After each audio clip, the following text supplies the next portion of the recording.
தாவீது ராஜாவை பெற்றான். அப்படின்னா என்ன அர்த்தம்? பிறக்கும் போதே கர்த்தருடைய பார்வையில தாவீது ராஜாவாக இருக்கிறார். ஆனா பிறக்கிறது ஆட்டுக்குட்டி இடத்துல, மேய்ப்பன் இடத்துல, அல்லது ஒரு ஈசாய் வீட்டுல. ஆனா ஹெவன் உன்னை பார்க்கும் போது எப்படி பாக்குதுன்னா, பிறக்கும் பொழுதே அது உங்களையும் என்னையும் என்னவா பாக்குதுங்கிறது முக்கியம்.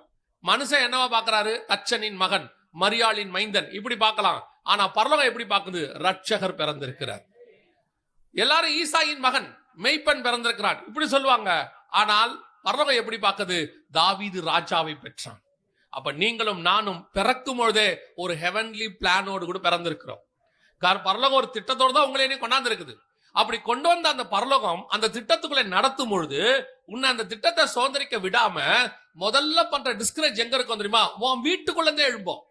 உன் கூட இருக்கிறவங்களே சொல்லுவாங்க, அதெல்லாம் நீ சும்மா நீ சொல்லாத, உன்னாலலாம் முடியும், எவ்வளோ பேரு என்னென்ன பண்ணிட்டு இருக்காங்க, இதுல போய் நீ போய் என்ன பண்ண போற அப்படின்னு கேட்பாங்க. ஆண்டவர் சொல்வாரு, யூதேயா பட்டணத்தில் உள்ள பெத்லகேமே, நீ ஆயிரங்களில் சிறியதாயிருந்தாலும் தேசத்தை ஆளுகிற பிரபு உன்னிடத்துல இருந்து புறப்படுவார். நீ எல்லாருக்கும் முன்னாடி சின்னதா இருந்தாலும் குறைவா இருந்தாலும், இந்த தாவீதை பாருங்களேன்.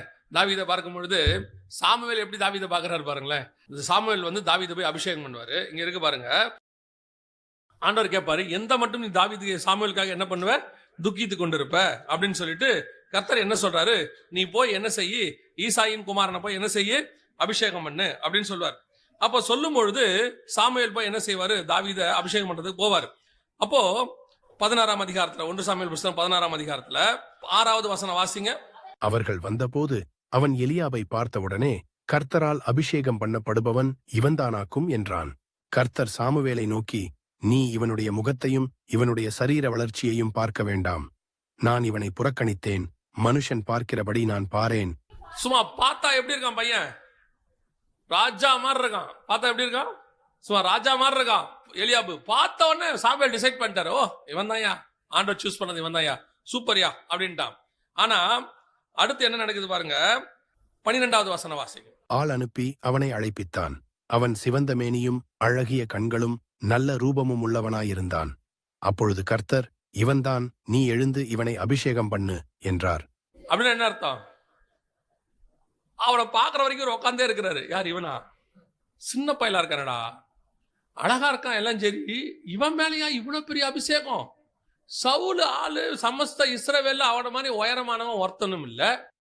இவன் சரி எலியாப சொன்னா கூட பரவாயில்ல, ஆளு ஸ்டவுட்டா இருக்கான், ராணுவ வீரன், பார்க்கறதுக்கு கரெக்ட், மினிஸ்ட்ரிக்கு சூப்பரா இருக்கான். சரி இப்ப யாருமே இல்ல. இன்னொரு விஷயம் யோசித்து பாருங்க.